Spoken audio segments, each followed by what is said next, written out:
أعوذ بالله من الشيطان الرجيم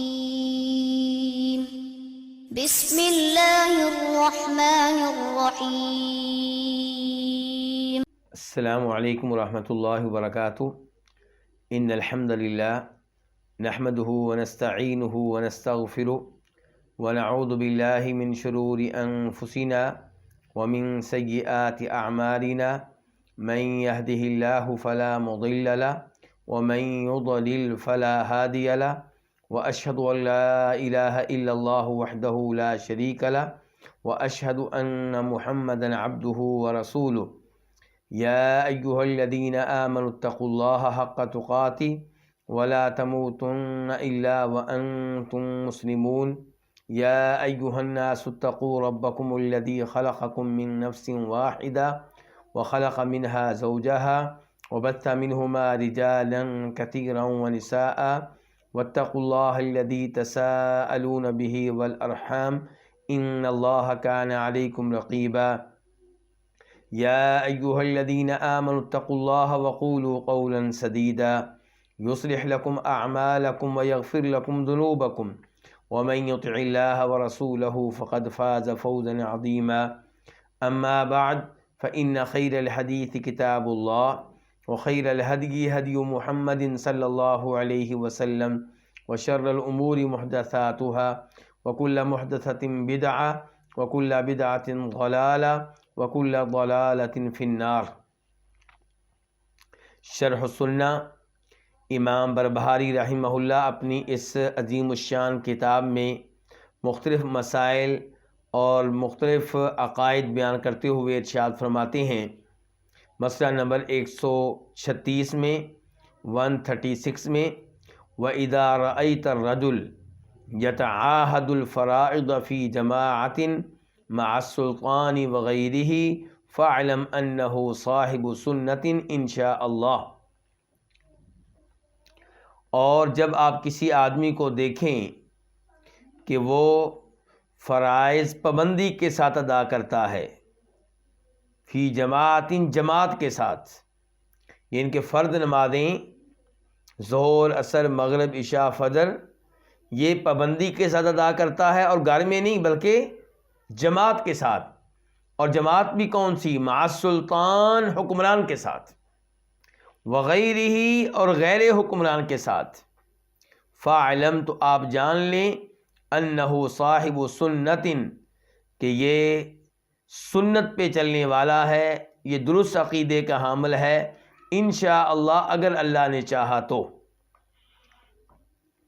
بڑی اہم بات بیان کی ہے امام بربہاری نے کہ جو آدمی 5 وقت کی فرض نمازیں ادا کرے، پابندی سے ادا کرے، جماعت کے ساتھ ادا کرے، وقت کے حکمران کی امامت میں ادا کرے، اور وہ نہ ہو تو اس کے نیب کی امامت میں ادا کرے، تو یہ آدمی صاحب سنت والا ہے، سنت پہ چلنے والا ہے، درست عقیدے کا حامل ہے، انشاءاللہ اللہ کی مشیت سے۔ وَإِذَا رَأَيْتَ الرَّجُلَ يَتَهَاوَنُ بِالْفَرَائِضِ فِي جَمَاعَةٍ، اور جب آپ کسی شخص کو دیکھیں کہ وہ جماعت کے ساتھ فرض نمازوں کی ادائیگی میں سستی کرتا ہے، وَإِنْ كَانَ مَعَ السُّلْطَانِ، اگرچہ وہ حکمران کے ساتھ ہے، فَاعْلَمْ تو آپ جان لیں انہ صاحب ہوا کہ ایسا آدمی خواہش پرست ہے۔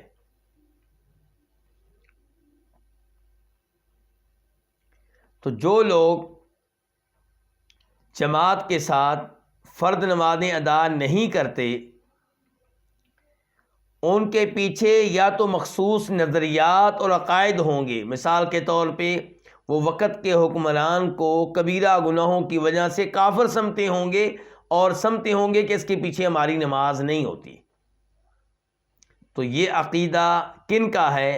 یہ عقیدہ تو خوارج کا ہے، خارجیوں کا۔ یہ عقیدہ تو معتزلیوں کا ہے، جو کبیرہ گناہ کی وجہ سے سمجھتے ہیں کہ بندہ ایمان سے نکل جاتا ہے، دین اسلام سے نکل جاتا ہے۔ اب خارجی کہتے ہیں کہ کبیرہ گناہوں کا ارتکاب کرنے والا کافر ہے، معتزلی کہتے ہیں اسلام سے نکل گیا، کفر میں بھی داخل نہیں ہوا، بیچ بیچ میں ہے۔ تو اس کا مطلب یہ ہے کہ جو اس وجہ سے وقت کے حکمران کی امامت میں نماز نہیں پڑھتا کہ وہ کبیرہ گناہوں کا مرتکب ہے اور وہ کافر ہے، تو پھر وہ عام آدمی نہ ہوا، بدعتی ہوا، وہ خواہش پرست ہوا، سنت پہ چلنے والا نہ ہوا، درست عقیدے کا حامل نہ ہوا۔ اور اگر وہ جماعت کے ساتھ فرض نمازوں کی ادائیگی میں سستی حکمران کی وجہ سے نہیں کرتا، بلکہ اسے فرض نمازیں جماعت کے ساتھ ادا کرنے کی عادت نہیں ہے، تو ایسا آدمی پھر کیا ہے؟ وہ فاسق و فاجر ہے، گنہگار ہے، کیونکہ 5 وقت کی فرض نمازیں ادا کرنا بھی واجب اور جماعت کے ساتھ ادا کرنا بھی واجب۔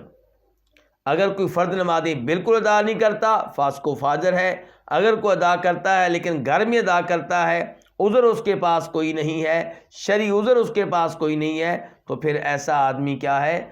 گناہ کا ارتکاب کر رہا ہے۔ تو جو آدمی جماعت کے ساتھ 5 وقت کی فرض نمازیں ادا کرے، وقت کے حکمران کی امامت میں ادا کرے، یا جس کو حکمران نے امام مقرر کر رکھا ہے اس کی امامت میں ادا کرے، اس کا مطلب یہ ہے کہ یہ آدمی درست عقیدے پہ ہے، اور امید یہی ہے کہ دیگر امور میں بھی اس کا عقیدہ کیا ہوگا؟ ٹھیک ہوگا۔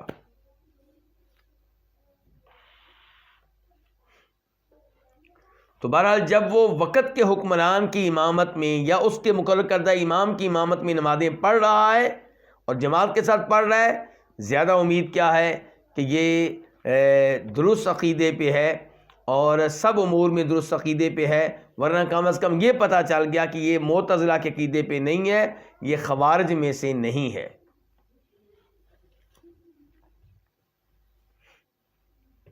اس کے بعد مسئلہ نمبر 137 137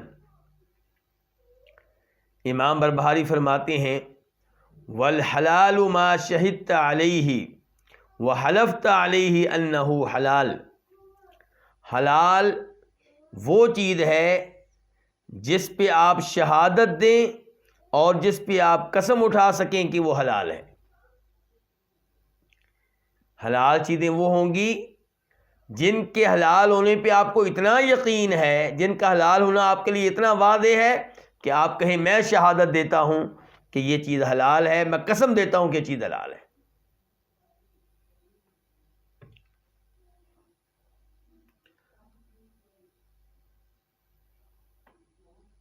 وَكَذَلِكَ الحرام، اور حرام بھی اسی طرح ہے۔ کیا مطلب؟ کہ حرام بھی حلال کی طرح۔ حلال کیا تھا؟ حلال وہ چیزیں ہیں جن کے اوپر آپ شہادت دے سکیں، گواہی دے سکیں، قسم اٹھا سکیں وہ حلال ہیں۔ تو حرام چیزیں بھی وہی ہیں جن کے بارے میں آپ شہادت دے سکیں، قسم اٹھا سکیں کہ یہ حرام ہے۔ مثال کے طور پہ شراب حرام ہے، رشوت کا مال حرام ہے، سود کا مال حرام ہے، جوے کا مال حرام ہے۔ دو چیزیں ہوگی، کچھ چیزیں کیا ہوگی؟ حلال، کچھ چیزیں کیا ہوگی؟ حرام۔ تیسرے نمبر پہ وما حاک فی صدرک فہو شبہۃ، اور جو کھٹکے آپ کے سینے میں تو وہ کیا ہے؟ وہ شبہ ہے، وہ مشکوک چیز ہے، وہ مشتبہ ہے۔ تو گویا کہ یہ مسئلہ امام بربہاری نے ایک حدیث سے لیا ہے۔ حدیث کیا ہے؟ حدیث وہ ہے جسے امام بخاری اپنی صحیح میں روایت کرتے ہیں اور وہاں پہ اس کا نمبر ہے 52 اور امام مسلم اپنی صحیح میں روایت کرتے ہیں اور وہاں پہ اس کا نمبر ہے 1599 یعنی 1599، اور راوی ہیں حدیث کے نعمان بن بشیر رضی اللہ تعالی عنہما، کہ فرمایا نبی علیہ الصلوۃ والسلام نے ان الحلال بین، بے شک حلال بالکل واضح ہے، حلال چیزیں بالکل واضح ہیں، وَإِنَّ الْحَرَامَ بَيِّن، اور حرام چیزیں بھی بالکل واضح ہیں، اتنی واضح ہیں کہ امام بربہاری نے کیا کہا کہ آپ قسم اٹھا سکتے ہیں۔ وَبَيْنَهُمَا أُمُورٌ مُشْتَبِهَاتٌ، اور ان کے درمیان کچھ امور مشکوک ہیں، مشتبہ ہیں، جن میں شبہ ہو جاتا ہے، لا یعلمہن کثیر من الناس، ان کی حقیقت کو بہت زیادہ لوگوں میں سے اکثر نہیں جانتے۔ اب کچھ چیزیں بالکل واضح حلال ہیں، کچھ چیزیں واضح طور پہ کیا حرام ہیں، اور کچھ چیزیں بیچ بیچ میں ہیں۔ وہ جو چیزیں بیچ بیچ میں ہیں، اسلام نے ان کا معاملہ بھی واضح کیا ہے، لیکن کچھ لوگوں کے لحاظ سے وہ معاملہ واضح نہیں ہوتا، انہیں شبہ پڑ جاتا ہے۔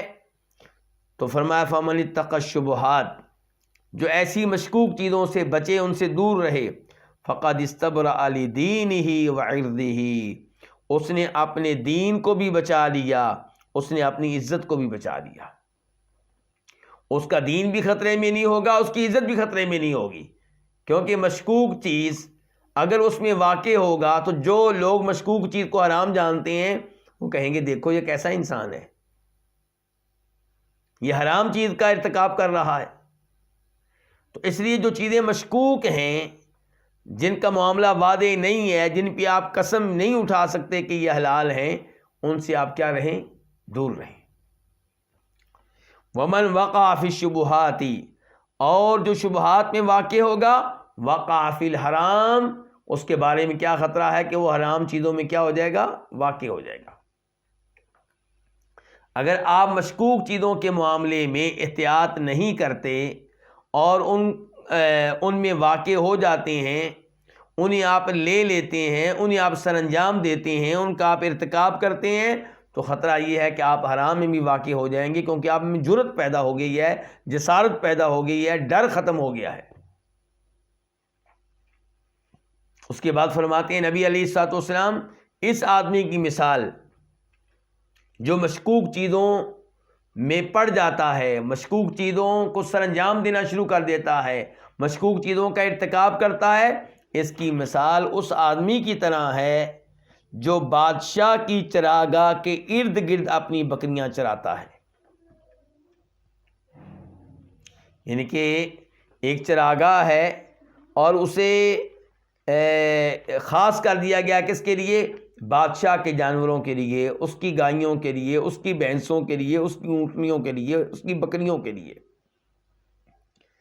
اور اعلان کر دیا گیا ہے کہ اگر کسی نے بادشاہ کی چراگاہ میں اپنے جانور چرائے تو اسے سخت ترین سزا ملے گی، اسے قتل کر دیا جائے گا، اسے جیل میں ڈال دیا جائے گا، اسے کوڑے مارے جائیں گے۔ اب اگر کوئی آدمی اپنی بکریاں بادشاہ کی چراگاہ کے ارد گرد لے جائے اور کہے کہ میں اپنی بکریوں کو بادشاہ کی چراگاہ میں داخل نہیں ہونے دوں گا، لیکن بادشاہ کی چراگاہ کے ارد گرد جو گھاس ہے بڑا شاندار ہے، وہاں بکریوں کو لے کر جاؤں گا، آگے احتیاط کروں گا، تو کوئی بکری اچانک کیا ہوگا؟ وہ چرتے چرتے بادشاہ کی چراگاہ میں داخل ہو جائے گی اور پھر آپ کو سزا ملے گی، یا جیل میں ڈال دیا جائے گا، یا کوڑے مارے جائیں گے، یا قتل کر دیا جائے گا۔ تو کیا ضرورت پڑی ہے آپ کو کہ آپ اپنے آپ کو خطرے میں ڈالیں اور بادشاہ کی چراگاہ کے ارد گرد اپنی بکریاں چرائیں؟ عقل مند آدمی کیا کرے گا؟ وہ بادشاہ کی چراگاہ میں بھی داخل نہیں ہوگا اور اس کے قریب بھی نہیں جائے گا، دور دور رہے گا۔ تو ایسے عقل مند انسان جو ہوگا وہ اپنے آپ کو مشکوک چیزوں سے بچا کر رکھے گا۔ جب مشکوک چیزوں سے بچے گا تو اس کا دین بھی محفوظ، کیونکہ وہ جب مشکوک چیزوں سے بچ رہا ہے، حرام چیزوں سے بدرجہ اولا دور رہے گا، اور اس کی عزت بھی محفوظ رہے گی، لوگ اس کو غلط نہیں جانیں گے، اس کی باتوں کا اعتبار ہوگا، وہ تبلیغ کرے گا تو اس کی بات سنی جائے گی۔ اور جو مشکوک چیزوں میں واقع ہوگا، خطرہ یہ ہے کہ آہستہ آہستہ کن میں واقع ہو جائے گا؟ حرام چیزوں میں۔ تو یہ وہ حدیث ہے جس کی وجہ سے امام بربہاری مسئلہ نمبر 137 میں کیا کہہ رہے ہیں کہ وَالْحَلَالُ مَا شَهِدْتَ عَلَيْهِ وَحَلَفْتَ عَلَيْهِ أَنَّهُ حلال، حلال وہ چیزیں ہیں جن کے بارے میں آپ شہادت دیں، گواہی دیں، اور جن پہ آپ قسم اٹھا سکیں کہ بے شک یہ حلال ہیں، ان کی اتنی واضح ہیں، وہ ان کا حلال ہونا اس قدر واضح ہے۔ مثال کے طور پہ وہ مال جو آپ کو وراثت کے ذریعے ملا ہے اور آپ نے اپنے کسی بھائی بہن کا حصہ نہیں کھایا، اپنا حصہ ہی لیا ہے، تو کیا شک ہے کہ وہ حلال ہے؟ یقیناً وہ حلال ہے۔ وَكَذَلِكَ الْحَرَامُ، امام ربحانی کہتے ہیں حرام بھی اسی طرح ہے۔ کیا مطلب اسی طرح ہے؟ یعنی کہ حرام چیزیں وہ ہیں، حرام مال وہ ہے جن کے بارے میں آپ شہادت دے سکیں، قسم اٹھا سکیں کہ یہ چیزیں حرام ہیں۔ اب شراب کے بارے میں قسم اٹھا سکتے ہیں نا کہ یہ حرام ہے۔ مردار کے بارے میں، وہ جانور جس کو آپ ذبح نہیں کر سکے اور وہ فوت ہو گیا، آپ قسم اٹھا سکتے ہیں کہ یہ حرام ہے۔ جس جانور کو اللہ کا نام لینے کی بجائے غیر اللہ کے نام پہ ذبح کیا گیا، آپ قسم اٹھا سکتے ہیں کہ وہ حرام ہے۔ رشوت کا مال کیا ہے؟ حرام ہے۔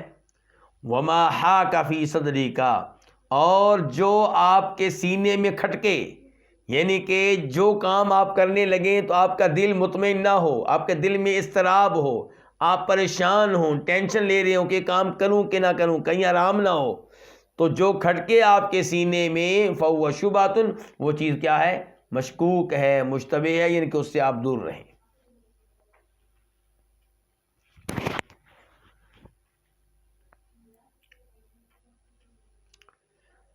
آپ سگریٹ کو لے لیں، سگریٹ کو سعودی علماء کرام کیا قرار دیتے ہیں؟ حرام قرار دیتے ہیں معذرت کے ساتھ۔ سعودی علماء کرام کا عام طور پہ فتویٰ کیا سگریٹ کے بارے میں کیا ہے؟ حرام۔ اور ہمارے پاک و ہند میں علماء احناف سگریٹ کو مکروہ قرار دیتے ہیں۔ مکروہ کا مطلب کیا ہوگا کہ یہ پینا حرام نہیں ہے، لیکن بہتر یہ ہے کہ آپ نہ پئیں۔ اب میرے لیے اور آپ کے لیے کیا حکم ہے جی؟ اب ہمارے پاس دو فتوے ہیں۔ اچھا، اب پہلا میرا سوال یہ ہے کہ سعودی علماء کرام کے لحاظ سے کیا سگریٹ کا حکم مشکوک ہے؟ نہیں، ان کے لحاظ سے واضح ہے، وہ صاف صاف حرام کہتے ہیں، وہ مطمئن ہے اس کے حرام ہونے پہ۔ لیکن جن لوگوں نے پاکستان میں رہتے ہوئے، انڈیا میں رہتے ہوئے، بنگلہ دیش میں رہتے ہوئے فتویٰ سنا ہوا ہے سعودی علماء کرام کا بھی اور یہاں کے حنفی علماء کرام کا بھی، ان کے لحاظ سے چیز کیا ہو گئی؟ اب مشکوک ہو گئی۔ سب کے لحاظ سے نہیں، جو یہاں پہ بھی سعودی علماء کرام کے فتوے پہ دلائل کی بنیاد پہ مطمئن ہے، ان کے لحاظ سے بھی مشکوک نہ ہوئی، ان کے لحاظ سے بھی معاملہ واضح ہوا۔ لیکن عام طور پہ لوگوں کے لحاظ سے معاملہ کیا ہو گیا؟ مشکوک ہو گیا۔ سعودی علماء کرام کو دیکھتے ہیں تو لگتا ہے کہ یہ چیز حرام ہے، علماء احناف کو دیکھتے ہیں تو لگتا ہے یہ چیز مکروہ ہے۔ اب آپ کیا کریں؟ اب آپ کے لیے بہتر کیا کہ آپ سگریٹ کے قریب نہ جائیں۔ آج آپ سگریٹ کے قریب جائیں گے، کل کو ہمیں خطرہ ہے کہ آپ شراب بھی پینی شروع کر دیں گے، نشہ بھی شروع کر دیں گے۔ اور اگر آپ سگریٹ سے دور رہیں گے اس لیے کہ یہ مشکوک ہے، تو یقیناً آپ نشے سے بدرجہ اولا دور رہیں گے، شراب سے بدرجہ اولا دور رہیں گے۔ اچھا، سگریٹ کیا واقعی حرام ہے؟ جی ہاں، حرام ہے۔ ایک دلیل نہیں، کئی دلائل ہیں اس کے حق میں، اس بارے میں۔ کیا سگریٹ خریدنے کا کوئی فائدہ ہے؟ کوئی فائدہ نہیں، فضول خرچی ہے۔ سب جانتے ہیں کہ اس کا نقصان ہی نقصان ہے، کافر بھی یہ مانتے ہیں، مسلمان بھی، اور پینے والے بھی، نہ پینے والے بھی۔ تو سگریٹ خریدنا کیا ہوا؟ فضول خرچی، اور فضول خرچی اسلام میں کیا ہے؟ حرام ہے۔ سگریٹ پینے سے جسم کو نقصان پہنچتا ہے، کسی نہ کسی بیماری میں آپ مبتلا ہو جاتے ہیں، تو اپنے جسم کو کسی بیماری میں مبتلا کرنا کیا ہے؟ حرام ہے۔ تو سگریٹ پینا اس لحاظ سے بھی حرام ہے۔ سگریٹ پینے سے بدبو آتی ہے، اور شریعت اس معاملے میں اتنی محتاط ہے کہ ہمیں کہا گیا کہ جس نے کچا پیاز کھایا ہو، کچا تھوم کھایا ہو، مسجد میں نہ آئے، کیونکہ باقی نمازیوں کی کیا ہوگی؟ تکلیف ہوگی، اور مسلمان کو تکلیف دینا حرام ہے۔ جو سگریٹ پیتا ہے اپنی بیوی کو تکلیف دیتا ہے سگریٹ کی بدبو کے ذریعے، اپنے بچوں کو بدبو دیتا ہے، اپنے دوست احباب جن کے ساتھ بیٹھتا ہے انہیں تکلیف پہنچاتا ہے، جن کے ساتھ مل کے کام کرتا ہے آفس میں ان کو تکلیف پہنچاتا ہے، مسجد میں جاتا ہے تو نمازیوں سے کھڑا تو ان کو تکلیف پہنچاتا ہے، تو اس لحاظ سے بھی کیا ہوا؟ حرام۔ تو سگریٹ کئی لحاظ سے حرام ہے۔ لیکن جو اس کو حرام نہیں مانتا وہ سگریٹ پیے گا شروع میں، جب اس کا دل جو ہے وہ صاف ہے، سلامت ہے، ابھی اس کے اوپر مور نہیں لگی، ابھی اس کے اوپر غلط لوگوں نے اپنا اثر نہیں ڈالا، ابھی اس کے دل کو لوگوں نے خراب نہیں کیا، جب تک اس کا دل صحیح سلامت کام کر رہا ہے، تو جب وہ پہلی بار سگریٹ پیتا ہے تو کیا سر عام پیتا ہے یا چھپ چھپا کے پیتا ہے؟ چھپ چھپا کے، ڈرتا ہے مجھے کوئی دیکھ نہ لے، ابا جی کو پتہ نہ چل جائے، مولوی صاحب کو پتہ نہ چل جائے، تو اس کا مطلب یہ ہے کہ یہ چیز کیا ہے، کھٹکا پیدا کر رہی ہے، اس کے دل میں اضطراب پیدا کر رہی ہے، تو اس سے اس کو دور رہنا چاہیے۔ تو یہ جو اصول ہے، یہ اصول جو بیان کیے امام بربہاری نے، یہ اصول اس آدمی کے لیے ہے جس کے پاس شرعی دلائل نہیں ہے، تو وہ اس کو پتہ نہیں چل رہا کہ یہ چیز حرام ہے کہ حلال ہے، شک و شبہ میں پڑا ہوا ہے، تو اس کو اصول یہ دیا گیا ہے کہ آپ دیکھیں کہ آپ کا دل اس کے حلال ہونے پہ مطمئن ہے یا نہیں۔ اگر مطمئن ہے تو کوئی بات نہیں، اگر نہیں مطمئن تو پھر آپ اس سے بچیں۔ بلکہ اس بارے میں ایک اور حدیث بھی آپ نوٹ کریں، یہ مسلم شریف کی حدیث ہے، نمبر ہے 2553 2553۔ فرماتے ہیں نبی علیہ الصلوۃ والسلام، وَالْإِثْمُ مَا حَاكَ فِي صَدْرِكَ، گناہ وہ ہے جس کی وجہ سے تمہارے سینے میں کھٹکا پیدا ہو، اضطراب پیدا ہو، تردد پیدا ہو، وَكَرِهْتَ أَن يَطَّلِعَ عَلَيْهِ النَّاسُ، اور آپ اس بات کو ناپسند جانیں کہ لوگ اس کے بارے میں جان لیں۔ آپ کا دل نہیں کرتا کہ لوگوں کو پتہ چلے کہ میں یہ کام کر رہا ہوں، اس کا مطلب یہ ہے کہ پھر یہ کام آپ نہ کریں، اس سے دور رہیں آپ۔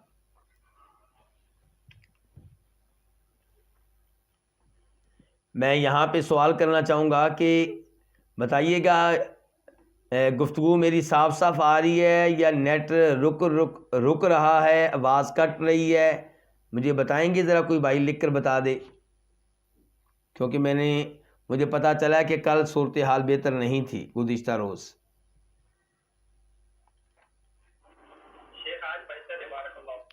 اللہ آپ کو جزائے خیر دیں، اللہ آپ کو جزائے خیر دیں۔ اس کے بعد ہے مسئلہ نمبر 138 138، اور یہاں پہ امام بربہاری کہہ رہے ہیں والمستور من بانا سترہ، سترو بھی پڑھ سکتے ہیں، والمستور من بانا سترہ والمحتوق من بانا ہتکہ۔ یہ ہے مسئلہ نمبر 138 138، اور آپ ذرا پیچھے دیکھیں مسئلہ نمبر 128 128۔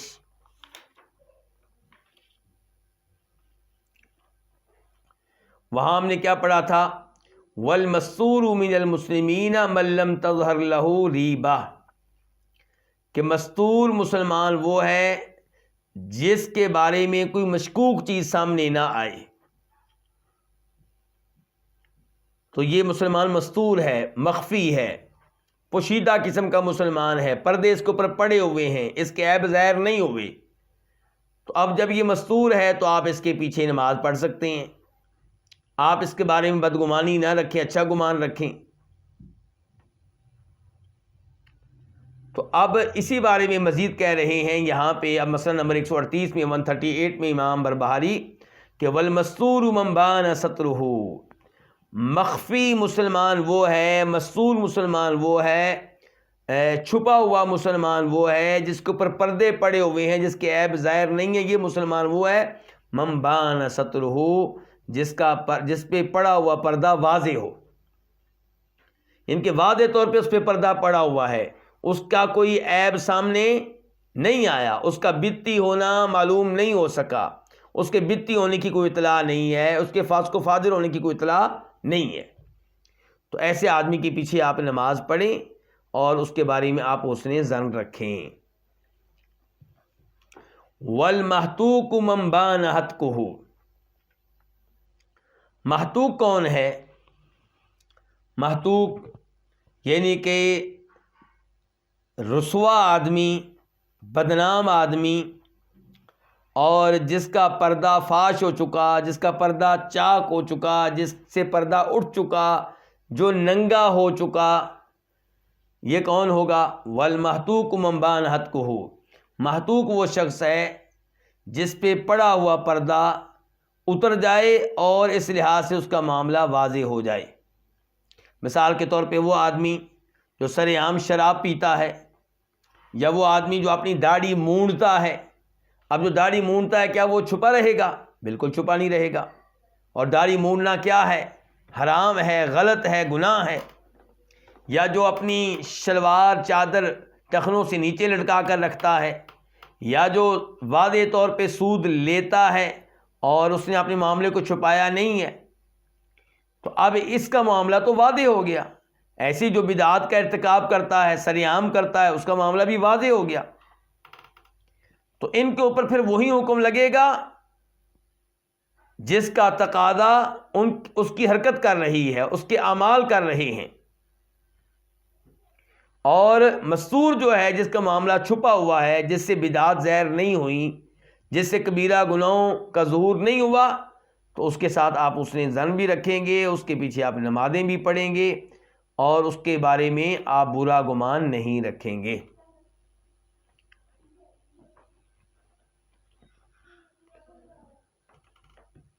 اس کے بعد مسئلہ نمبر 139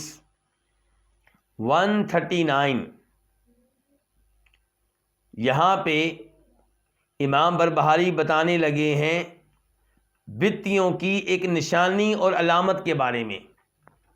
بدعتیوں کی ایک بڑی نشانی کیا ہے کہ وہ ان لوگوں کو برے نام دیتے ہیں، برے لقب دیتے ہیں جو سنت کے اوپر ہوتے ہیں، جو حدیث پہ عمل کرنے والے ہوتے ہیں، یعنی اہل سنت، اہل حدیث، سلفیوں کو، درست عقیدے کے حاملین کو وہ بدنام کرتے ہیں، ان کے برے برے نام رکھتے ہیں۔ جیسا کہ آج کل آپ نے دیکھا ہوگا کہ جو صحیح عقیدے کے اوپر ہو، قرآن و حدیث کے مطابق عقیدے کے اوپر ہو، اسے کیا کہہ دیتے ہیں؟ وہابی۔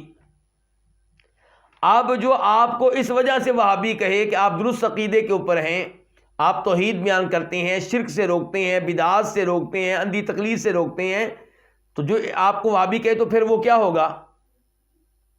وہ بدعتی ہوا نا۔ آپ یہ اس کی علامت ہوگی، اس کا آپ کو وہابی قرار دینا علامت ہے کہ وہ کیا ہے؟ وہ بدعتی ہے۔ ایسے ہی ہے نا؟ تو ایسے ہی امام بربہاری بتا رہے ہیں ان کے زمانے میں بدعتیوں کی ظاہری علامات کون سی ہیں۔ تو ایک علامت بتا رہے ہیں کہ جو یہ حرکت کرے، آپ کو درست عقیدے کی وجہ سے غلط نام دے، آپ کے برے برے نام رکھے، اس کا مطلب یہ کہ خود کیا ہے؟ پھر یہ بدعتی ہے، خود یہ درست عقیدے کے اوپر نہیں ہے۔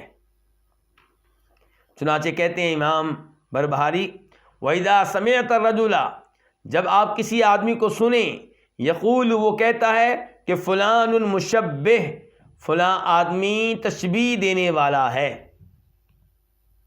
کیا دینے والا ہے؟ کیا مطلب تشبیہ دینے والا ہے؟ پہلی بات یہ کہ تبصرہ کس کے اوپر ہو رہا ہے؟ جو صحیح عقیدے کے اوپر ہے۔ یہ مشبہ، تشبیہ دینے والا کس کو قرار دیا جا رہا ہے؟ جو کس عقیدے پہ ہے؟ صحیح عقیدے پہ۔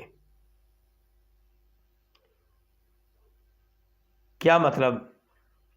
یعنی کہ وہ آدمی جو درست عقیدے پہ ہے، چونکہ وہ کہتا ہے کہ اللہ کے ہاتھ ہیں، تو یہ اس کو کیا کہتا ہے کہ یہ مشبہ ہے، یعنی کہ اللہ کو مخلوق کے ساتھ تشبیہ دے رہا ہے، اللہ کے ہاتھ مان رہا ہے، جبکہ ہاتھ تو مخلوق کے ہوتے ہیں، انسانوں کے ہوتے ہیں۔ اس کا مطلب یہ ہے کہ اس نے اللہ کو مشابہت دے دی ہے، اللہ کو مخلوق کے مشابہ قرار دے دیا ہے۔ تو اب جو اللہ کی وہ صفات جو قرآن میں آئی ہیں انہیں مانتا ہے، تشبیہ دیے بغیر وہ یہ نہیں کہتا کہ اللہ کے ہاتھ انسان کے ہاتھوں کی طرح، نہیں، بالکل ایسا نہیں کہتا۔ وہ صرف یہ کہتا ہے کہ اللہ کے ہاتھ ہیں۔ اب اللہ کے ہاتھ جو مانیں، آپ اس کو مشبہ قرار دیں، تشبیہ یعنی کہ اللہ کو مخلوق کے مشابہ قرار دینے والا اس کو آپ قرار دیں، اس کا مطلب یہ ہے کہ آپ کے اپنے عقیدے میں مسئلہ ہے۔ اس کا مطلب یہ ہے کہ آپ صفات کے منکر ہیں، اسی لیے آپ اس کو مشبہ قرار دے رہے ہیں۔ تو کہتے ہیں امام بربہاری، جب آپ کسی آدمی کو سنیں، یقول، وہ کہتا ہے فلان المشبہ، فلاں آدمی مشبہ ہے، یعنی کہ اللہ کو مخلوق کے مشابہ قرار دینے والا ہے، وفلان یتکلم فی التشبیہ، اور فلاں آدمی تشبیہ میں کلام کرتا ہے، یعنی کہ اللہ کو ایسا کلام کرتا ہے جس میں اللہ کی مخلوق کے ساتھ مشابہت ہوتی ہے، فاتہمہ، تو آپ اس آدمی کو مشکوک جانیں۔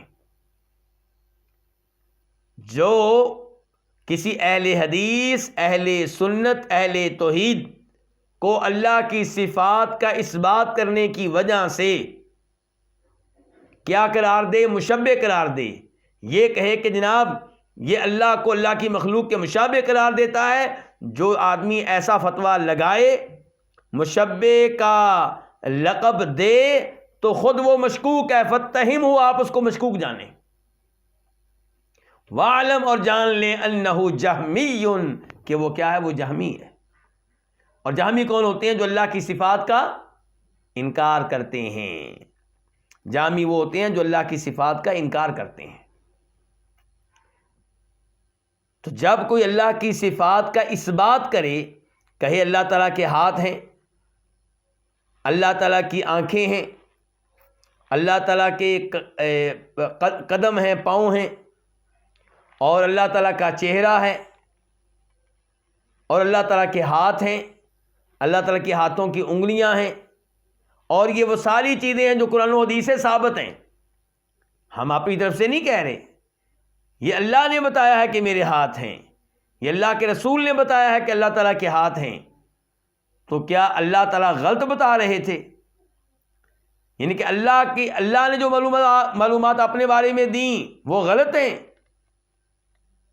آپ اتنے سمجھدار ہیں کہ آپ کہتے ہیں کہ اللہ کے ہاتھ نہیں ہیں، کیونکہ اللہ کے ہاتھ مان لیے تو اللہ کی مخلوق کے ساتھ مشابہت لازم آئے گی. ہم یہ کہتے ہیں اللہ کے ہاتھ ہیں، اور ہم اللہ کے ہاتھ مانتے ہیں، ان کا اثبات کرتے ہیں بغیر کسی تشبیہ کے. ہم بالکل نہیں کہتے کہ اللہ کے ہاتھ مخلوق کی طرح ہیں. ہم نہ اللہ تعالیٰ کے ہاتھوں کی کوئی کیفیت بیان کرتے ہیں، کوئی تفصیلات بھی نہیں بتاتے، کیونکہ ہمیں تفصیلات معلوم ہی نہیں ہیں. ہم بس اتنا کہتے ہیں اللہ تعالیٰ کے ہاتھ ہیں، اور ہمارا یہ عقیدہ ہے کہ اللہ تعالیٰ کے ہاتھ ہر طرح کی کمزوری اور عیب سے پاک ہیں. اللہ تعالیٰ کے ہاتھ ویسے ہیں جیسے خالق کے ہونے چاہیے. ان کے بارے میں اپنے ذہن میں ہم کوئی تصویر لے کر نہیں آئیں گے، ہمارے ذہن کی سکرین پہ کوئی ان کے بارے میں تصور نہیں آئے گا. اللہ تعالیٰ کے ہاتھ ہیں، ہر عیب سے پاک، ہر کمزوری سے پاک، لیکن ہاتھ ہیں. دیکھیں ہاتھی کے کان دیکھیں. کیوں جی عبداللہ بھائی، آپ نے ہاتھی کے کان نہیں دیکھے؟ دیکھیں نا، بڑے بڑے ہاتھی کے بھی کان ہوتے ہیں، اور چیونٹیوں کے بھی کان ہوتے ہیں. دیکھیں وہ آپ نے نہیں، لیکن پتہ نہیں چیونٹیاں سنتی ہیں. سلیمان علیہ السلام کی گفتگو سن لی تھی نا انہوں نے. سورہ نمل میں آتا ہے سلیمان علیہ السلام جب نکلے تو چیونٹیوں نے کہا قالت نملۃ یا ایھا النمل ادخلوا مساکنکم، اے چیونٹیوں اپنی گھروں میں داخل ہو جاؤ، یہ سلیمان علیہ السلام کا لشکر آ رہا ہے، کہیں تمہیں روند نہ ڈالے. اس کا مطلب چیونٹی نے کیا ہے؟ آواز سن لی تھی ان کے آنے کی. تو کہنے کا مطلب یہ ہے کہ اب کیا چیونٹی کے سننے کی، ہاتھی کے سننے اور چیونٹی کے کانوں کی، ہاتھی کے کانوں کے ساتھ کوئی مشابہت ہے؟ کوئی مشابہت ہی نہیں. کہاں ہاتھی اور کہاں چیونٹی؟ تو یہ تو ایک مخلوق کی بات میں کر رہا ہوں، اور اللہ اور مخلوق میں تو مثال دی نہیں جا سکتی. سمجھانے کے لیے چھوٹی سی بات کی میں نے. تو اللہ تعالیٰ کے ہاتھ ہیں، لیکن مخلوق کے ہاتھوں کا اور اللہ کے ہاتھوں کا آپس میں کوئی مقابلہ ہی نہیں ہے. مخلوق کے ہاتھ کمزوریاں ہی کمزوریاں، عیب ہی عیب. تھوڑا سا وزن اٹھا لیں تو کیا ہوتا ہے؟ تھک جاتے ہیں، اور ہڈی ٹوٹنے کا خطرہ پیدا ہو جاتا ہے. بوڑھا ہوتا ہے تو پھر ہاتھ کسی کام کے نہیں رہتے. ایکسیڈنٹ ہو جائے تو ہاتھ گیا، فالج کا حملہ ہو جائے تو ہاتھ گیا، ہاتھ کام ہی نہیں کرتا. تو اللہ تعالیٰ کے ہاتھ جو ہیں وہ ہر عیب سے کیا ہے؟ پاک. ہم بالکل مشابہت کے قائل نہیں ہیں، لیکن اللہ کی صفات ماننا ہوں گی. اللہ تعالیٰ کا انداز دیکھیے قرآن حکیم میں کہ لیس کمثلہ شیء، اللہ تعالیٰ اس کی مثل کوئی بھی چیز نہیں ہے. یہاں پہ مشابہت کی کیا ہو گئی؟ نفی ہو گئی، مشابہت کا انکار ہو گیا، لیکن صفات کا انکار نہیں ہے. ساتھ ہی کہا وَهُوَ السَّمِيعُ الْبَصِيرُ، اللہ تعالیٰ سننے والا ہے، دیکھنے والا ہے. تو اللہ کے سننے کی صفت کا ساتھ ہی کیا اثبات ہوا، اور اللہ کے دیکھنے کی صفت کا ساتھ ہی اثبات ہوا.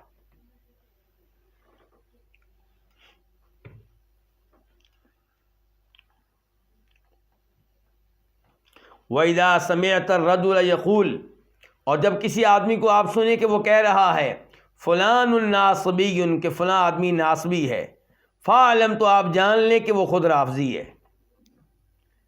جو کسی ایسے آدمی پہ ناصبی ہونے کا فتویٰ لگائے جو اہل سنت میں سے ہے، اہل حدیثوں میں سے ہے، تو وہ خود پھر کیا ہے؟ وہ خود کیا ہے؟ فتویٰ لگانے والا، یہ برا لقب دینے والا کون ہے؟ رافضی ہے۔ اچھا یہ پہلے دیکھتے ہیں ناصبی کہتے کس کو ہیں۔ ناصبی وہ ہے جو آل بیت سے دشمنی رکھے، آل بیت کے بارے میں اپنے دل میں بغض رکھے، ان کے بارے میں نفرت رکھے، جناب علی رضی اللہ عنہ، ان کی اولاد اور دیگر نبی علیہ السلام کے وہ رشتہ دار جو صاحب ایمان تھے ان سے بغض کرے۔ اور آل بیت کون ہیں؟ نبی علیہ السلام کے دادا کی اولاد میں سے جو بھی مسلمان ہیں وہ کیا ہے؟ آل بیت میں سے ہے، اور آپ کی بیویاں آل بیت میں سے ہیں، اور آپ کے بچے بھی آل بیت میں سے ہیں۔ اور آل بیت کے یقیناً بہت سے فضائل ہیں، ان کے ہمارے اوپر حقوق ہیں۔ آل بیت میں سے جو صحابی ہے اس کے کتنے حقوق ہیں؟ پہلا حق یہ ہے کہ بطور مسلمان اس کی عزت کی جائے، دوسرا حق یہ ہے کہ بطور صحابی اس کی عزت کی جائے، اور تیسرا حق یہ ہے کہ بطور رشتہ دار نبی علیہ الصلوۃ والسلام اس کی عزت کی جائے۔ کتنے حقوق ہو گئے اس کے؟ 3۔ اور اگر کوئی آپ کی فیملی میں سے ہے، آپ کے رشتہ داروں میں سے ہے، لیکن اس نے حالت ایمان میں آپ کو دیکھا نہیں ہے، بعد میں پیدا ہوا ہے، بعد میں مسلمان ہوا ہے، تو اس کے پھر ہمارے اوپر 2 حق ہیں، ایک بطور مسلمان اور ایک اس لیے کو نبی علیہ السلام کا کیا ہے؟ رشتہ دار ہے، آل بیت میں سے ہے۔ اور اگر کوئی آپ کا رشتہ دار ہے لیکن کافر ہے تو اس کا ہمارے اوپر کوئی حق نہیں ہے۔ مثال کے طور پہ آپ کا چچا ابو لہب جہنمی ہے، قرآن میں صورت نازل ہوئی ہے اس کے جہنمی ہونے کے بارے میں، چچا ہے آپ کا، لیکن اس کی کوئی عزت نہیں ہوگی کیونکہ ایمان کی دولت سے محروم تھا، کیونکہ کافر تھا۔ تو آج بھی اگر کوئی آل بیت میں سے ہے اور شرک کرتا ہے، قبروں کا پجاری ہے، قبر والوں کو مشکل کشا، حاجت روا، غوث آدم جانتا اور مانتا ہے، قبر والوں سے دعائیں کرتا ہے، ان کے نام پہ بکرے ذبح کرتا ہے، اس کی کوئی عزت نہیں ہوگی۔ تو ناصبی پھر کون ہوتا ہے؟ جو کیا کرے؟ آل بیت سے بغض رکھے، نفرت کرے۔ اچھا اب رافضی کون ہوتا ہے؟ رافضی وہ لوگ ہیں جو صحابہ کرام سے بغض رکھتے ہیں، ابو بکر صدیق رضی اللہ عنہ، عمر فاروق کے بارے میں بغض رکھتے ہیں، امہات المومنین سے بغض رکھتے ہیں، اور دعویٰ کرتے ہیں آل بیت سے محبت کا۔ دعویٰ کیا کرتے ہیں؟ ہمیں آل بیت سے کیا ہے؟ محبت۔ اور یہ لوگ آل بیت سے محبت میں غلو کرتے ہیں، ہاتھ سے آگے نکل جاتے ہیں، انہیں سجدے کرتے ہیں، انہیں مشکل کشا قرار دیتے ہیں، یا حسین مدد کا نعرہ لگاتے ہیں، یا علی مدد کا نعرہ لگاتے ہیں، ان کے نام پہ بکرے ذبح کرتے ہیں۔ تو یہ کون ہوتے ہیں؟ یہ لوگ کون ہیں؟ رافضی۔ ان کے صحابہ کرام سے نفرت کرنے والے، صحابہ کرام پہ تنقید کرنے والے، انہیں برا بھلا کہنے والے، ابو بکر رضی اللہ عنہ، جناب عمر فاروق کو کہنے والے کہ ان لوگوں نے جناب علی سے خلافت چھین لی تھی اور قبضہ کر لیا تھا، اس قسم کے نظریات رکھنے والے کیا ہوتے ہیں؟ رافضی۔ اب اگر کوئی کسی ایسے شخص کو جو صحیح عقیدے پہ ہے، صحابہ کرام سے محبت کرنے والا ہے، آل بیت سے بھی محبت کرتا ہے، لیکن آل بیت کے معاملے میں غلو نہیں کرتا، حد سے آگے نہیں بڑھتا، مبالغہ نہیں کرتا، اس وجہ سے جو کسی اہل سنت کے فرد کو، اہل حدیث کے فرد کو ناصبی کہے، وہ خود کیا ہے؟ رافضی۔ اس کا صحیح عقیدے کے حامل آدمی کو ناصبی کہنا اس بات کی علامت ہے کہ خود کیا ہے؟ وہ رافضی ہے، اسی لیے ایسا فتویٰ لگا رہے ہیں۔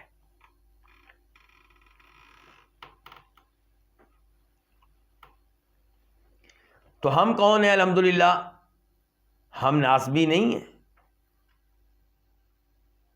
ہم آل بیت سے بھی محبت کرتے ہیں، صحابہ کرام سے محبت کرتے ہیں، اس لیے نہ ہم ناصبی ہیں نہ ہم رافضی ہیں، دونوں کے درمیان ہیں کون؟ اہل سنت، اہل حدیث۔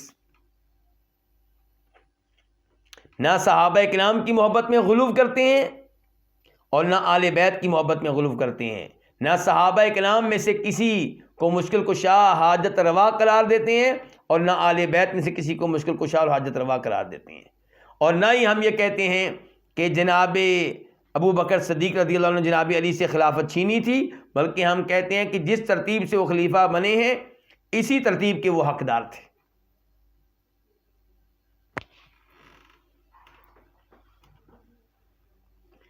وَإِذَا سَمِعْتَ الرَّجُلَ يَقُولُ تَكَلَّمْ بِالتَّوْحِيدِ وَاشْرَحْ لِي التَّوْحِيدَ فَاعْلَمْ أَنَّهُ خَارِجِيٌّ مُعْتَزِلِيٌّ۔ اور جب آپ کسی آدمی کو سنیں کہ وہ کہتا ہے کہ توحید کے موضوع پہ کلام کریں، گفتگو کریں، اور میرے لیے توحید کو واضح کریں، تو آپ جان لیں کہ وہ خارجی ہے، معتزلی ہے۔ یہاں ذرا دھیان سے، یہاں پہ پہلے نمبر پہ توحید سے مراد کون سی توحید ہے، پہلے یہ سمجھ لیں۔ اس توحید سے مراد وہ توحید نہیں ہے جسے میں اور آپ جانتے ہیں۔ میری اور آپ کی توحید کیا ہے؟ افراد اللہ تعالی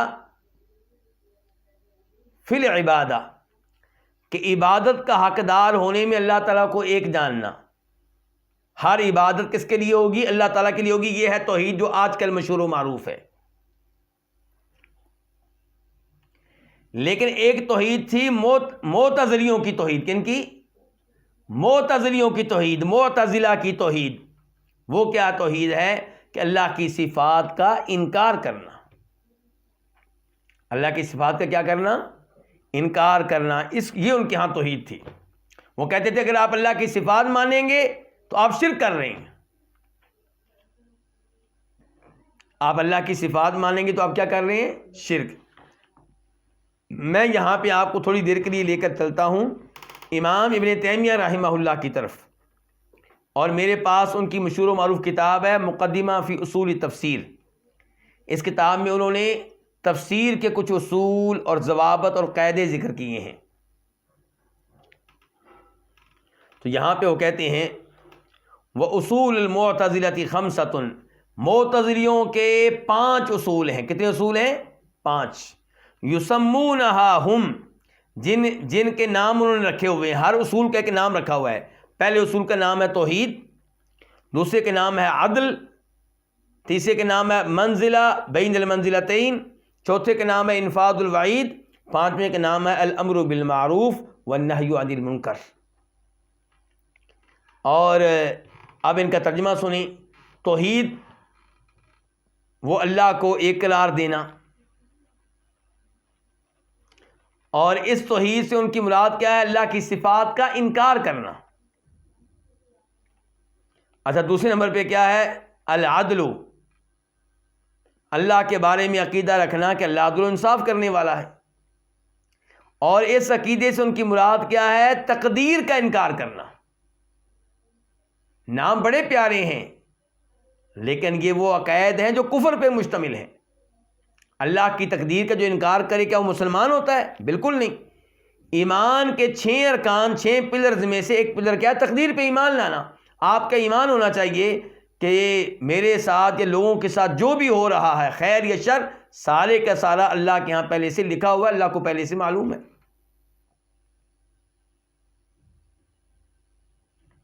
لیکن وہ اس کے منکر ہیں۔ ہمارا عقیدہ یہ کہ اللہ تعالیٰ انسان کا بھی خالق اور انسان کے افعال کا بھی، اعمال کا بھی خالق۔ میں جو بھی کام کرتا ہوں اس کا خالق کون ہے؟ اللہ رب العزت۔ لیکن اس کام کے کرنے میں ارادہ کس کا ہے؟ میرا۔ نماز پڑھتا ہوں تو اس عمل کا خالق اللہ ہے، لیکن یہ کام کرنے کے میں ارادہ کس کا ہے؟ میرا۔ اللہ نے مجھے ارادہ دے رکھا ہے، اختیار دے رکھا ہے، اس لیے میں جب چاہوں نماز کے لیے اٹھ جاتا ہوں، اور گناہ کرتا ہوں تو اس کے پیچھے بھی کیا ہے؟ میرا ارادہ۔ اسی لیے حساب کتاب ہوگا، کیونکہ اللہ نے ہمیں ارادہ دیا، اختیار دیا، قدرت دی ہے عمل کرنے کی، نہ کرنے کی، اور وہ اعمال جن میں اللہ نے قدرت نہیں دی وہاں پہ حساب کتاب بھی نہیں ہے۔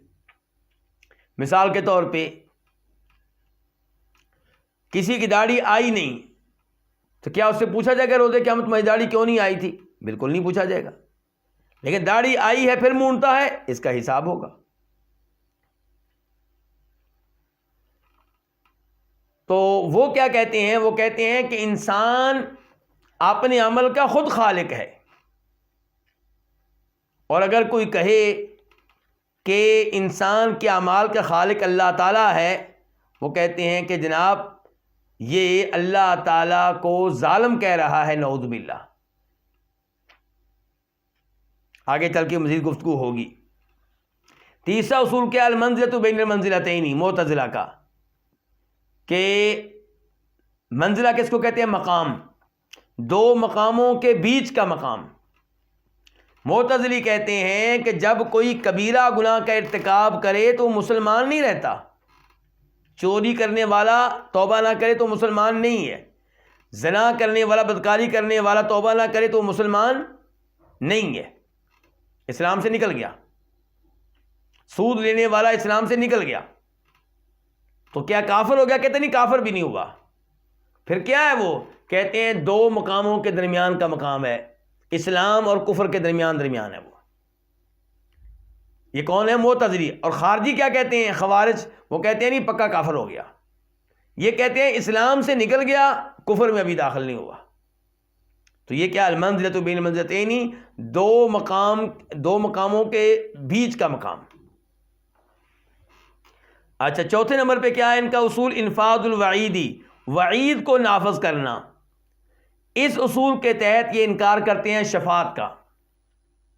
ان کی روز قیامت کوئی شفاعت نہیں چلے گی. ہمارا عقیدہ کیا ہے؟ قرآن و حدیث کے مطابق، احادیث کے مطابق، قرآن کے مطابق کیا کہ قاتل ہے، اس کی سزا اللہ نے کیا بیان کی ہے کہ ہمیشہ جہنم میں رہے گا. لیکن اللہ چاہیں تو اس کو معاف کر دیں اپنے فضل سے یا کسی نبی کی شفاعت سے. یہ کہتے ہیں نہ، اللہ نے وارننگ دے دی، وعید دے دی، دھمکی دے دی، لازم ہے کہ اللہ تعالیٰ اس کے اوپر عمل کرے. شفاعت کا عقیدہ ان کے نزدیک کیا ہے؟ غلط ہے. کہتے کوئی شفاعت نہیں چلے گی بالکل. اور پانچویں نمبر پہ ان کا اصول ہے الامر بالمعروف والنہی عن المنکر، نیکی کا حکم دینا، برائی سے روکنا. اب یہ نام تو بہت پیارا ہے، قرآن و حدیث میں آیا کہ نیکی کا حکم دینا چاہیے، برائی سے روکنا چاہیے، اور ہم اس کے قائل ہیں. لیکن یہ یہاں سے ایک غلط عقیدہ نکالتے ہیں. ان کے ہاں الامر بالمعروف نہی عن المنکر سے مراد کچھ اور ہے. وہ کیا ہے کہ حکمران اگر کبیرہ گناہ کا ارتکاب کرتا ہے تو اٹھ کھڑے ہوں، تلوار اٹھائیں، اس سے لڑیں، بغاوت کریں، خروج کریں.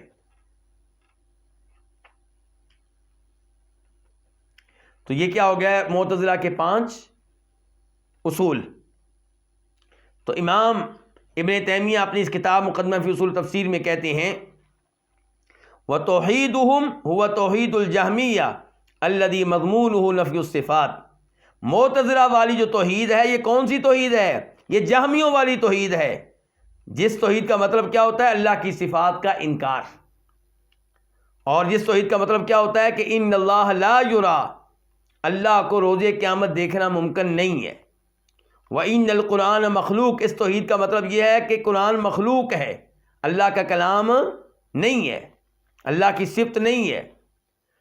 اور اس توحید کا مطلب یہ ہے کہ وَإِنَّهُ لَيْسَ فَوْقَ الْعَالَمِ، اللہ تعالیٰ سب سے اوپر نہیں ہے. وَإِنَّهُ لَا يَقُومُ بِهِ عِلْمٌ وَلَا قُدْرَةٌ وَلَا حَيَاءٌ وَلَا سَمْعٌ وَلَا بَصَرٌ وَلَا كَلَامٌ وَلَا مَشِیَّةٌ. نہ اللہ کی صفات میں سے علم ہے، نہ قدرت، نہ زندگی، نہ سننا، نہ دیکھنا، نہ کلام، نہ مشیت، اور کوئی بھی صفات نہیں ہے اللہ تعالیٰ کی. یہ ہے جی ان کی توحید. یہ کن کی توحید ہے؟ معتزلہ والی توحید.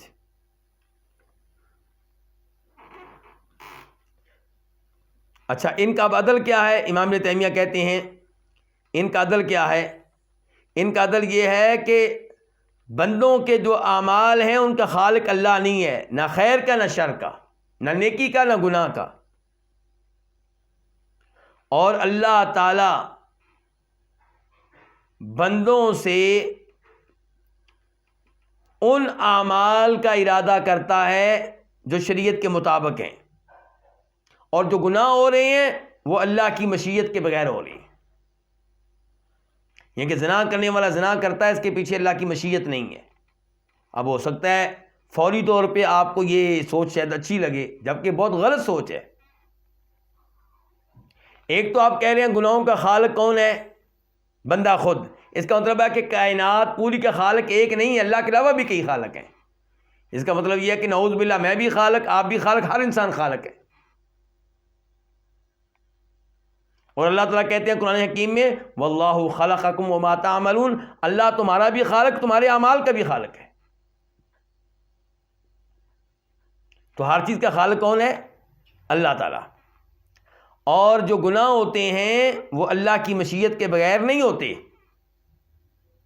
ذرا دھیان سے فرق سمجھیے گا، گناہوں پہ اللہ راضی نہیں ہے، لیکن یہ بھی نہیں ہے کہ اللہ کی مشیت نہ ہو اور بندہ گناہ کر لے، اللہ کو بے بس کر کے، اللہ کو عاجز کر کے، اللہ کو لاچار کر کے، یعنی کہ اللہ روک نہ سکتا ہو، اور نعوذ باللہ اللہ جیسے کوئی بے بس بادشاہ ہوتا ہے اور اس کے سامنے اس کا سپہ سالار کی ایسی حرکتیں کر جاتا ہے جس سے وہ روک نہیں سکتا، ایسے ہو رہا ہو، ایسا نہیں ہے۔ جو بھی گناہ ہو رہا ہے اس کے پیچھے اللہ کی مشیت ہے، لیکن اللہ کی اس میں محبت نہیں ہے، اللہ کی اس میں رضا نہیں ہے، اللہ راضی نہیں ہے اس پہ۔ اللہ نے نبی بھیجے ہیں بتانے کے لیے کہ میں راضی نہیں ہوں، اللہ نے کتابیں نازل کی ہیں بتانے کے لیے کہ گناہوں پہ میں راضی نہیں ہوں، لیکن اللہ نے انسان کو ارادہ دیا ہے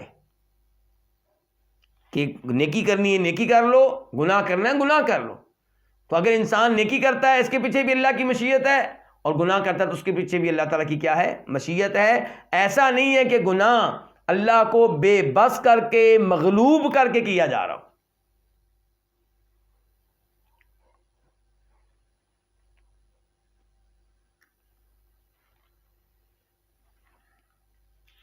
تو یہ ہیں جی 5 اصول کن کے؟ معتزلہ کے۔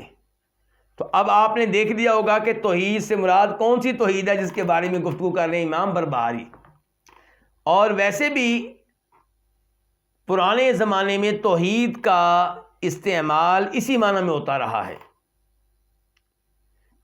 توحید کا وہ لفظ توحید کا وہ استعمال جو آج کل ہم کر رہے ہیں، یہ اس زمانے میں بہت کم تھا جو زمانہ امام بربہاری کا ہے۔ اس زمانے میں عقیدے کے اوپر لفظ کیا استعمال ہوتا تھا؟ السنہ، سنت کا، اس قسم کے الفاظ استعمال ہوتے تھے۔ تو آج کل توحید سے مراد کیا ہے کہ اللہ تعالیٰ کے ساتھ شرک نہ کرنا، بلکہ ہر عبادت اللہ تعالیٰ کے لیے خاص کر دینا۔ اور توحید، لفظ توحید کا یہ معنی تو بہت اچھا معنی ہے، لیکن یہاں پہ جس توحید کی بات ہو رہی ہے، اس توحید سے مراد وہ غلط معنی مفہوم ہے جو کن کے ہاں تھا؟ معتزلہ کے ہاں۔ اسی لیے کہہ رہے ہیں امام بربہاری وَإِذَا سَمِعْتَ الرَّجُلَ يَقُولُ، جب کسی آدمی کو آپ سنیں کہ وہ کہہ رہا ہو تکلم بالتوحید، توحید کے اوپر مشتمل کلام کریں، گفتگو کریں، تقریر کریں، واشرح لی التوحید، میرے لیے توحید کی وضاحت کریں، توحید کا بیان کریں، فعلم، تو آپ جان لیں انہ خارجی معتزلی، وہ خارجی ہے اور معتزلی ہے۔ یعنی کہ معتزلی ہے جو چاہتا ہے کہ اللہ کی صفات کا کیا کیا جائے؟ انکار کیا جائے۔ او یقول، یا اگر کوئی کہے کہ فلان مجبر، کہ فلان جبری ہے، فلان کیا ہے؟ جبری ہے۔ او یتکلم بالاجبار، یا فلاں آدمی جبریت پہ مشتمل کلام کرتا ہے۔ او یتکلم بالعدل، یا وہ عدل پہ مشتمل کلام کرتا ہے۔ فاعلم انہ قدری، تو جان لیں کہ وہ قدری ہے۔ اچھا، قدری کون ہوتا ہے؟ تقدیر کا انکار کرنے والا۔ قدری کون ہوتا ہے؟ تقدیر کا انکار کرنے والے لوگ یہ کہتے ہیں کوئی تقدیر وغیرہ نہیں ہے، کیونکہ اگر ہم یہ مان لیں کہ اللہ کو پہلے ہی پتا ہے انسان نے کیا کرنا ہے، اللہ نے لکھ رکھا ہے اور انسان وہی کرے گا جو لکھا ہوا ہے، اس کا مطلب یہ ہے کہ اللہ تعالیٰ نعوذ باللہ ظالم ہوا، کہ بندوں کو سزا دے گا ان اعمال پہ جو اللہ نے پہلے لکھے ہوئے تھے کہ یہ انسان نے کرنے ہیں۔ تو انسان کا کیا قصور ہے پھر اس میں؟ اس لیے انہوں نے نعرہ لگایا کہ کوئی تقدیر شقدیر نہیں ہے، کیونکہ تقدیر ماننے کا مطلب یہ ہے کہ آپ اللہ کو ظالم مان رہے ہیں. ہم اللہ کو ظالم نہیں مانتے، ہم اللہ کو عادل مانتے ہیں، عدل و انصاف کرنے والا. اس لیے انہوں نے کہا تھا ہمارا ایک اصول کیا العدل، ہمارے نزدیک کیا اللہ عدل و انصاف کرنے والا ہے، اس لیے تقدیر کا انکار کرنا پڑے گا. اگر آپ یہ مانتے ہیں کہ اللہ عدل و انصاف کرنے والا، کس کا انکار کر دیں؟ تقدیر کا انکار کر دیں.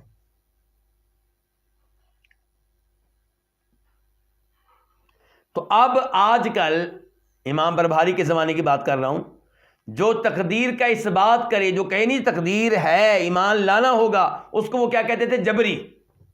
کیا کہتے تھے؟ جبری. کیا مطلب؟ کہتے تھے کہ یہ وہ آدمی ہے جو کہتا ہے کہ انسان مجبور محض ہے، انسان تو مجبور ہے گناہ کرنے پہ، اور اللہ تعالیٰ اس کو پھر سزا دیں گے. اس کا مطلب یہ ہے کہ ظلم کریں گے سزا دے کے. تو وہ تقدیر ماننے والوں کو، تقدیر کے اس بات کرنے والوں کو کیا کہا کرتے تھے؟ جبری. اور صحیح عقیدہ کیا ہے؟ کہ تقدیر پہ ایمان لانا ضروری ہے، کیونکہ تقدیر کا انکار اللہ کے علم کا انکار ہے. اس کا مطلب آپ کہنا چاہتے ہیں کہ اللہ کے پاس کوئی علم نہیں ہے، جب گناہ ہوتا ہے اللہ کو پتہ چلتا ہے، پہلے پتہ ہی نہیں اللہ تعالیٰ کو کسی بات کا.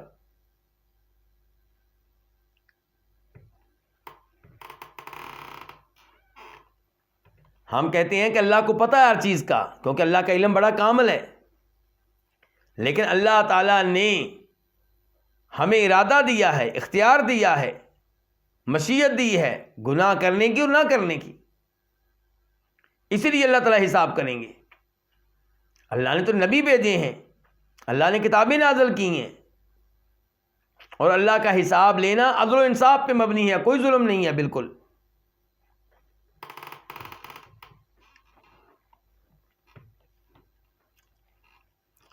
کہتے ہیں او یقول، یا آپ کسی کو سنیں کہ وہ کہہ رہا ہے فلان المجبر، فلان کیا ہے؟ جبری ہے. او یتکلم بالاجبار، یا جبریت پہ مشتمل کلام کرتا ہے. او یتکلم بالعدل، یا وہ کلام کرے عدل پہ مشتمل. فعلم، تو جان لے انہ قدری، کہ خود وہ تقدیر کا منکر ہے. جو کسی اہل سنت کے فرد کو، اہل حدیث کے فرد کو کیا کہے؟ جبری، کو خود پھر وہ کیا ہے؟ قدری ہے، تقدیر کا منکر. وہ تو مسلمان ہی نہیں ہے پھر. اب سوال پیدا ہوا، امام بربہاری سے سوال ہے کہ امام صاحب آپ کیسے کہتے ہیں کہ جو کسی کو مشبہ کہے تو وہ جہمی ہے، جو کسی کو ناسبی کہے تو وہ رافضی ہے، جو توحید کے بارے میں کلام کرے تو وہ خارجی اور معتزلی ہے، جو کسی کو جبری کہے تو وہ قدری ہے؟ یہ باتیں آپ کو کیسے معلوم ہو گئیں؟ کہتے لِأَنَّ هَذِهِ الْأَسْمَاءَ مُحْدَثَةٌ، کیونکہ یہ نام نئے ہیں، پرانے نہیں ہیں. أَحْدَثَهَا أَهْلُ الْأَهْوَاءِ، ان ناموں کو گھڑا ہے، ایجاد کیا کنہوں نے؟ اہل الہوا، خواہش پرستوں نے، بدتی لوگوں نے. بدتی لوگوں نے یہ نام دیے ہیں، یہ لقب دیے ہیں ان کو جو صحیح عقیدے پہ ہیں.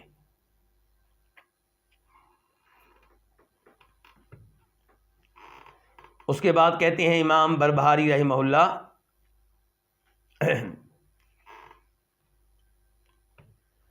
قال عبداللہ بن مبارک، کہ امام عبداللہ بن مبارک کہتے ہیں.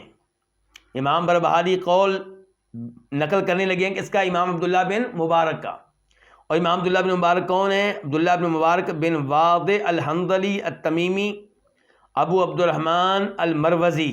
ابو عبد الرحمن کنیت ہے، اور بہت بڑے عالم، بہت بڑے محدث، بہت بڑے مفسر، بہت بڑے فقیہ، بہت بڑے زاہد، اور فوت ہوئے ہیں 181 ہجری میں، 181 میں. تو یہ کہتے ہیں، عبداللہ بن مبارک کہتے ہیں، لا تأخذوا عن اہل الکوفۃ فی الرفض شیئا،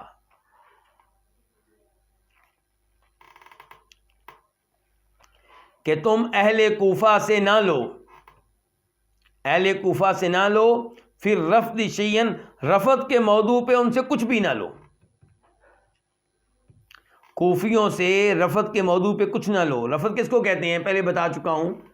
آل بیت کے بارے میں غلو کرنا، ان کی شان بیان کرتے ہوئے حد سے آگے نکل جانا، مبالغہ کرنا، اور صحابہ کرام کو تنقید کا نشانہ بنانا۔ تو اس موضوع پہ اہل کوفہ سے علم نہیں لینا، حدیثیں نہیں لینی، روایات نہیں لینی، کیونکہ رافضی پیدا کس شہر میں ہوئے؟ کوفہ میں۔ ان کا اڈا، ان کا مرکز کون سا شہر تھا؟ کوفہ۔ تو اس لیے وہ اگر آل بیت کی شان بیان کریں اور اس بارے میں روایات بیان کریں تو دھیان سے لینی ہے، آنکھیں بند کر کے نہیں لینی۔ اور وہ صحابہ کرام کی مذمت میں اگر روایات بیان کریں، حدیثیں بیان کریں تو دھیان سے لینی ہے، آنکھیں بند کر کے نہیں لینی، کیونکہ وہ تو مشکوک ہو چکے۔ ان کا عقیدہ یہ ہے کہ صحابہ کرام پہ تنقید کی جائے، ان کے عیب بیان کیے جائیں اور آل بیت کی شان میں غلو اور مبالغہ کیا جائے، تو اس لیے ان سے اس موضوع پہ علم نہیں لینا۔ سمجھیں بات؟ اور یہ میرے اور آپ کے لیے بھی ہے کہ آپ کسی رافضی کے ساتھ بیٹھتے ہوں اور اس سے آپ دین سیکھنا شروع کر دیں، آل بیت کی شان کو رافضی آج بیان کرے، وہ کربلا کے واقعات بیان کریں، وہ کہیں کہ جناب حسین رضی اللہ عنہ پہ یہ ظلم ہوا، تو کیا آپ یقین کر لیں گے ان کی بیان کردہ کہانی پہ؟ نہیں، بالکل یقین نہیں کریں گے، جھوٹے ہیں۔ جناب حسین پہ ظلم ہوا ہے، اس میں کوئی شک و شبہ نہیں ہے کربلا میں، لیکن جو کہانیاں یہ بیان کرتے ہیں لمبی چوڑی، ان کہانیوں کو سن کر انسان کو غصہ آتا ہے۔ کن پہ؟ صحابہ کرام پہ، صحابہ کرام کی اولاد پہ۔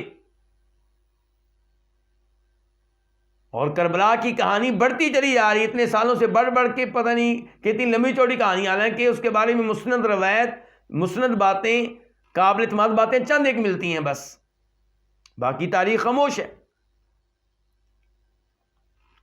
تو امام عبداللہ بن مبارک کہتے ہیں لا تاخذوا، تم نہ لو، عن اہل الکوفہ، اہل کوفہ سے، پھر رفض شیئن، رفض کے موضوع پہ کچھ بھی نہ لو، ولا عن اہل الشام فی السیف شیئا، اور اہل شام سے تلوار کے موضوع پہ کچھ نہ لو۔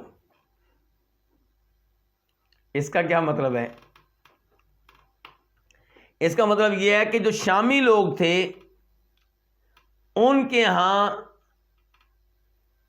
قتل کرنا اس کو آسان بنا لیا گیا، بہت جلدی قتل کر دیتے تھے کسی بھی ایسے آدمی کو جو حکمرانوں کی مخالفت کرے یا اس قسم کے مسائل پیدا ہوں، تو ان سے اس موضوع پہ جو دلائل ملیں، جو روایات ملیں، انہیں اتنی آسانی سے قبول نہ کرو۔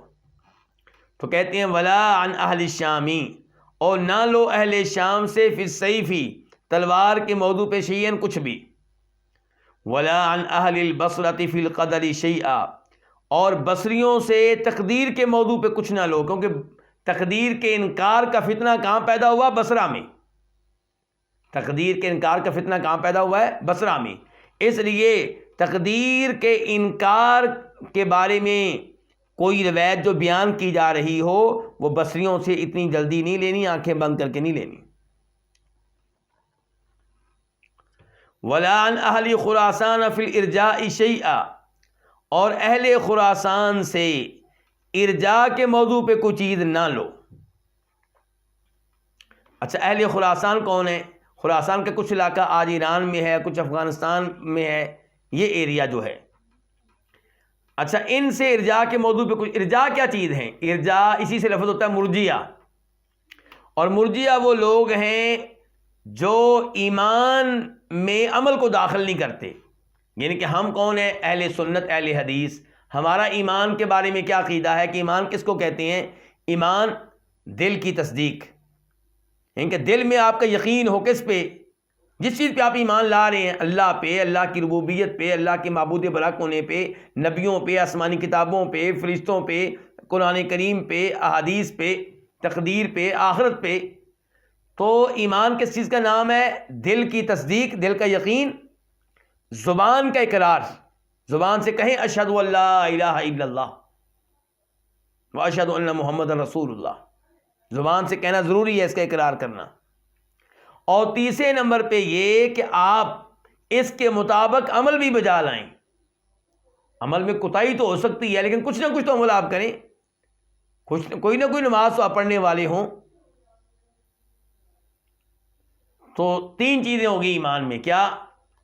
دل کا یقین، دل کی تصدیق، زبان کے اقرار، اور اپنے جسم کے اعضاء کے ذریعے عمل کرنا۔ تو ایمان کی تعریف میں عمل بھی موجود ہے۔ لیکن مرجئہ یہ کون لوگ ہیں؟ جو عمل کو ایمان کا حصہ نہیں سمجھتے۔ اب ان میں سے کچھ کہتے ہیں کہ ایمان نام ہے صرف دل کی تصدیق کا، دل میں آپ نے مان لیا اللہ تعالیٰ کو، اللہ کے رسولوں کو، زبان سے اقرار کریں نہ کریں آپ مسلمان ہیں۔ اور کچھ کہتے ہیں کہ زبان سے جو آپ نے اقرار کر لیا کہ میں اللہ کو مانتا ہوں، اللہ کے رسول کو مانتا ہوں، تو آپ مسلمان ہیں چاہے دل میں تصدیق نہ ہو۔ اس لحاظ سے تو پھر منافق بھی مسلمان ہو گئے۔ اور کچھ کہتے ہیں کہ ان میں سے مرجئہ، یہ مرجئہ کے اقسام بتا رہا ہوں، اور مرجئہ میں سے کچھ وہ ہیں جو کہتے ہیں کہ دل کی تصدیق اور زبان کی اقرار دونوں ضروری ہیں، لیکن عمل کو یہ بھی ایمان کا حصہ نہیں سمجھتے۔ تو یہ سب کیا ہے؟ مرجئہ۔ تو مرجئہ کون ہے؟ مرجئہ کا لفظی معنی ہوتا ہے کسی چیز کو لیٹ کر دینے والا، پیچھے کر دینے والا۔ تو مرجئہ کو مرجئہ اس لیے کہتے ہیں کہ انہوں نے عمل کو پیچھے کر دیا، عمل کو ایمان کا حصہ قرار نہیں دیا، یہ ہے مرجئہ۔ اچھا، اب امام ابو حنیفہ رحمہ اللہ ان کو بھی مرجئہ میں سے شمار کرتے ہیں، لیکن وہ ہلکے مرجئہ میں سے ہیں۔ مرجئہ کی کئی اقسام ہیں، کئی مرجئہ بہت غالی ہیں، غلو کرنے والے ہیں، ارجاء کے معاملے میں بہت آگے نکل گئے، وہ نہایت خطرناک ہیں۔ اور کچھ کو کہتے ہیں مرجئۃ الفقہا، کہ فقہا میں سے جو مرجئہ ان میں سے ایک امام حنیفہ رحمہ اللہ بھی ہیں۔ ان کا ارجاء جو ہے وہ ہلکا ہے، لیکن بہرحال یہ علاقہ جو ہے یہ مرجئہ کا مرکز تھا، سینٹر تھا اس زمانے میں، امام بربہاری کے زمانے میں۔ تو کہہ رہے ہیں ولا عن اہل خراسان فی الارجاء، اہل خراسان سے ارجاء کے موضوع پہ کچھ نہ لو، یعنی کہ ایسی روایات نہ لو جو ارجاء کی اس غلط عقیدے کی تائید کرتی ہوں، کیونکہ وہ مرجئہ ہیں، وہ تو ایسی روایات گھڑیں گے، بنائیں گے۔ ولا عن اہل مکہ فی الصرف، اور اہل مکہ سے صرف کے موضوع پہ کچھ نہ لو۔ صرف کس کو کہتے ہیں؟ پھیرنے کو، تبادلہ کرنے کو۔ ایک چیز، پیسے جو ہیں نقدی، دینار کے سکے، سونے کے سکے، چاندی کے سکے، درم و دینار، اور آج کل کے زمانے میں پاؤنڈ، ڈالر، ریال، ایک ہاتھ سے لینا ایک ہاتھ سے دینا، ان کا تبادلہ کرنا، اس کو کیا کہتے ہیں؟ صرف۔ اس کو کیا کہتے ہیں؟ صرف۔ اچھا، اب شریعت کیا کہتی ہے کہ جب آپ سونے کی سونے سے بیع کریں، ایک ہاتھ سے دیں ایک ہاتھ سے لیں، اور دونوں طرف سے سونا کیا ہو؟ برابر ہو۔ چاندی ایک ہاتھ سے دیں ایک ہاتھ سے لیں، دونوں طرف سے چاندی کیا ہو؟ برابر ہو، مقدار ایک جیسی ہو، ادھر بھی 50 گرام ادھر بھی 50 گرام، چاہے نیا ہو چاہے نئی چاندی ہو چاہے پرانی ہو۔ اور اگر ایک طرف سے درم ہو دوسری طرف سے کیا ہو؟ دینار، تو پھر کمی بیشی تو ہوگی کیونکہ اب کرنسی تبدیل ہو گئی، لیکن ادھار کرنے کی اجازت پھر بھی نہیں ہے۔ لیکن اس مسئلے میں کچھ صحابہ کرام کی رائے نرم تھی، کچھ صحابہ کرام کی کیا تھی؟ رائے کیا تھی؟ نرم تھی۔ اور جو صحابہ کرام جن کی رائے نرم تھی ان میں سے ایک عبداللہ ابن عباس بھی ہیں، ان کی طرف اس فتوے کی نسبت کی گئی ہے کہ ان کی رائے نرم تھی، اور وہ کہاں رہتے تھے؟ مکہ میں۔ تو اس لیے کہا گیا، اور ان کے شاگرد بھی کہاں رہتے تھے؟ مکہ میں، تو کہا گیا ولا عن اہل مکہ فی الصرف، اہل مکہ سے بیع صرف کے بارے میں کوئی روایت نہیں لینی۔ مراد یہ کہ عبداللہ بن عباس کے جو شاگرد وغیرہ ہیں ان سے، لیکن لینی ہے تو بڑے دھیان سے، یعنی کہ ایسے آنکھیں بند کر کے نہیں لینی، یہ مراد ہے۔ ولا عن اہل المدینہ فی الغنا، اور اہل مدینہ سے گانے کے موضوع پہ کوئی روایت نہیں لینی۔ اہل مدینہ میں سے کچھ لوگ گانوں کی کسی قسم کے بارے میں نرم گوشہ رکھتے تھے، تو اس لیے کہا گیا ہے کہ ان سے گانے کے جواز اور حلال ہونے کے بارے میں کوئی روایت نہیں لینی۔ لا تاخذوا عنہم فی هذه الاشیاء شیئا، ان سب سے، ان تمام چیزوں میں کچھ نہیں لینا۔ ان کی تفصیلات آپ کو بتا دی گئی ہیں کہ کوفہ والوں سے کس موضوع پہ کوئی روایت نہیں لینی، شام والوں سے کس موضوع پہ کوئی روایت نہیں لینی، بصرہ والوں سے کس موضوع پہ کوئی روایت نہیں لینی، خراسان والوں سے کس موضوع پہ کوئی روایت نہیں لینی، مکہ والوں سے کس موضوع پہ کوئی روایت نہیں لینی، اور مدینہ والوں سے کس موضوع پہ کوئی روایت نہیں لینی۔ تو کہتے ہیں ان امور میں آپ نے احتیاط کرنی ہے۔ کیوں احتیاط کرنی ہے؟ کیونکہ یہ ان امور میں مشکوک ہو گئے، کیونکہ ان کا عقیدہ یہ ہے تو ایسی روایات بیان کریں گے جو ان کے عقیدے کی تائید کریں۔ لیکن اس کا مطلب یہ نہیں ہے کہ مکہ والوں میں اگر آپ کو مستند راوی ملے، ثقہ راوی ملے تو آپ پھر بھی روایت نہیں لیں گے، نہیں، آپ لیں گے۔ لیکن کہا جا رہا ہے کہ جب کوئی روایت لینے لگیں تو احتیاط کریں، دھیان سے لیں، آنکھیں بند کر کے نہ لیں، سوچ سمجھ کر لیں۔ یہ مراد ہے امام عبداللہ بن مبارک رحمہ اللہ کی، کیونکہ قول کس کا؟ امام عبداللہ بن مبارک کا قول ہے۔ تو یہیں پہ آج کے درس کا اختتام ہوتا ہے۔ اللہ رب العزت سے دعا ہے کہ اللہ تعالی ہمیں صحیح معنوں میں قرآن و حدیث کے علوم سیکھنے کی توفیق عنایت فرمائے۔ اللہ تعالی ہر طرح کے فتنوں سے، شبہات سے دور رکھے۔ وآخر دعوانا الحمدللہ رب العالمین۔